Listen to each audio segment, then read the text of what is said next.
My Vader is die koning van die heelal, jy weet. En kom wat wil, ek sal dit nooit vergeet nie. Die wind kan waai, die berge kan val. Hy het gesê hy voorsien en hy sal. Ek's die koning se kind, ja dit maak my 'n prins. My lewe is Christus, self die dood is 'n wins. Vir niks is ek bang nie, dit sê ek jou nou.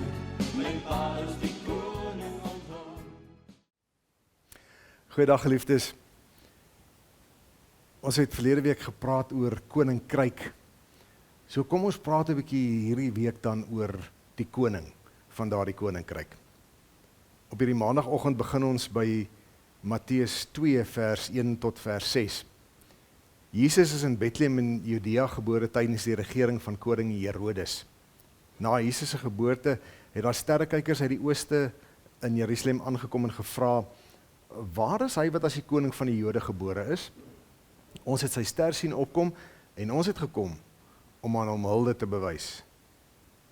Toe koning Herodes hiervan hoor, was hy en die hele Jerusalem saam met hom ewig ontsteld. Hy het toe die priesterhoofde en die skrifgeleerdes uit die volk bymekaar geroep en hulle uitgevra oor waar die Christus gebore sou word. Hulle het hom geantwoord, in Bethlehem in Judea, want so is dit deur die profeet geskrywe. En jy, Bethlehem, gebied van Juda, jy is beslis nie die kleinste onder die leiers van Juda nie. Uit jou sal 'n leier voorkom, wat vir sy volk Israel 'n herder sal wees. Die sterrekykers kom en hulle wil aan die koning hulde bewys, want hulle besef wie hy is en wat sy belangrikheid is. Vir die Romeine beteken dit niks, want dit is eintlik maar 'n gespot. Hulle het die Herodese en al sulke koninkies wat nou eintlik maar onder die keiser staan, onder die Romeinse ryk, hulle is vasaalkonings genoem. En dit is eintlik maar 'n bespotting. Hulle het nou maar 'n Joodse koninkie daar verdra in die Romeinse ryk, net om so 'n bietjie goedgesindheid van die Jode te verseker. So, Jode of Romeine, vir hulle beteken Jesus as koning niks. Vir die Jode, nogal ontstellend om te sien dat wanneer hulle hoor die koning het gekom en hulle het geweet dis die Christus, want Herodes, wanneer hy navraag doen, sê hy, waar is die Christus gebore, want hy weet dit kom, maar hy en die hele Jerusalem was ewig ontstel, so het word 'n gelaaide titel hierdie koning. Herodes, vir hom is dit 'n bedreiging, vir die Romeinse regering is dit eintlik 'n bespotting. Maar hoekom kom hierdie manne dan so ver om aan hom hulde te bewys? En dit met geskenke wat gegee word vir konings en konings alleen, goud, wierook en mirre. Want ons moet koningreg verstaan. Ons moderne mense ken nie meer eintlik die konsep van 'n koning nie. Maar hy is die koning. En as jy nou die res van die evangelies gaan lees, waar hy genoem word seun van God, seun van die mens, Christus, dan besef jy, wanneer Jesus as koning gebore word, is dit nie 'n vasaalkoningkie in diens van 'n regering nie.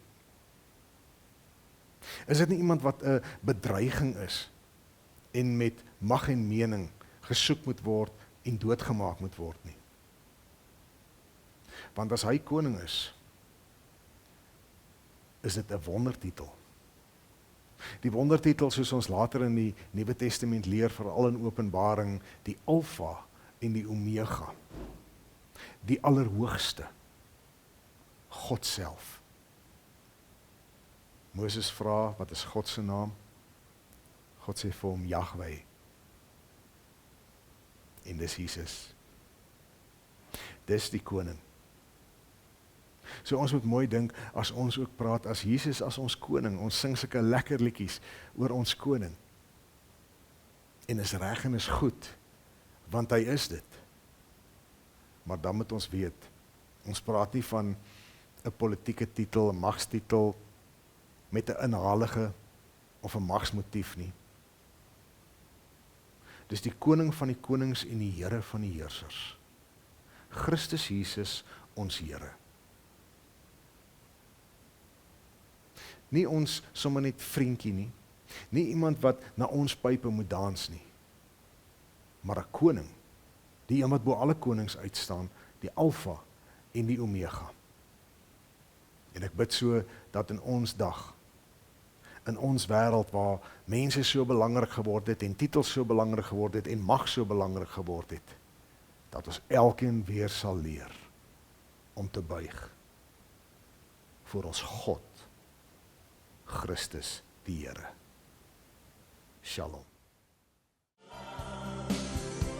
My Vader is die koning van die heelal, jy weet. En kom wat wil, ek sal dit nooit vergeet nie. Die wind kan waai, die berge kan val. Hy het gesê, hy voorsien en hy sal. Ek's die koning se kind, man, dit maak my 'n prins. My lewe is Christus, selfs die dood is 'n wins. Vir niks is ek